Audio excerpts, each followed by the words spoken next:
ఈరోజు పార్లమెంట్లో నిర్మలా సీతారామన్ గారు ప్రవేశపెట్టినటువంటి బడ్జెట్ ఇది మన రాష్ట్రానికి కానీ దేశ ప్రజలకు కానీ ఏమాత్రం ఉపయోగపడేది లాభం చేసేది లేదు. మొత్తం అంతా కూడా కార్పొరేట్ పెద్ద పెద్ద బిజినెస్ హౌసెస్కి తోడ్పడే విధంగా, విదేశీ పెట్టుబడులకు తోడ్పడే విధంగా ఉంది.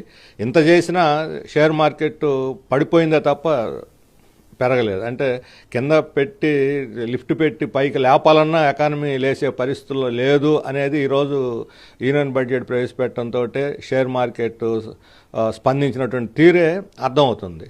ప్రపంచం అంతా సంక్షోభం ఉంది, మేము దాని నుంచి ఎదుర్కొని నిలబడుతున్నామని చెప్పే మాటలకు అర్థం లేదు.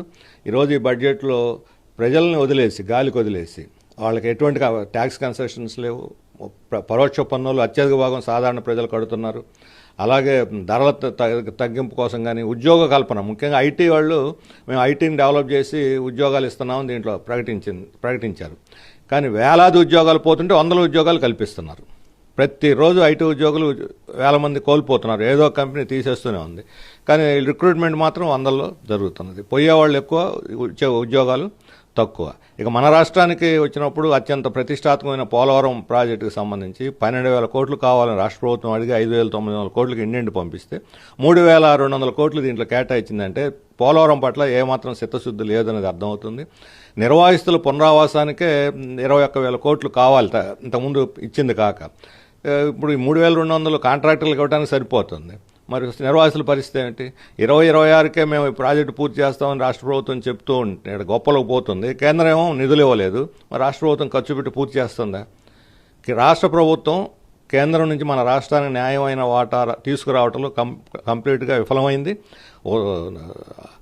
నార్త్ ఈస్ట్ ఈశాన్య రాష్ట్రాలకు ప్రత్యేక హోదా ఉంది కాబట్టి 6,800 కోట్లు ఈ బడ్జెట్లో పెట్టారు. మనకు ప్రత్యేక హోదా లేదు.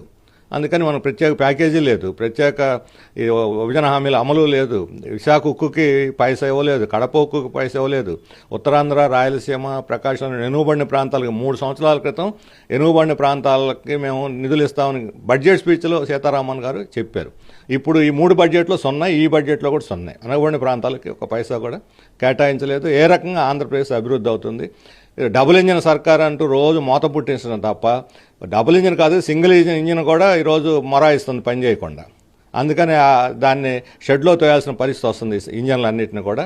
అందుకని మన రాష్ట్రానికి, ప్రజలకు, దేశానికి కూడా హానికరమైన బడ్జెట్ ఇది. ప్రో కార్పొరేట్, యాంటీ పీపుల్ బడ్జెట్గా దీన్ని నేను భావిస్తున్నాను.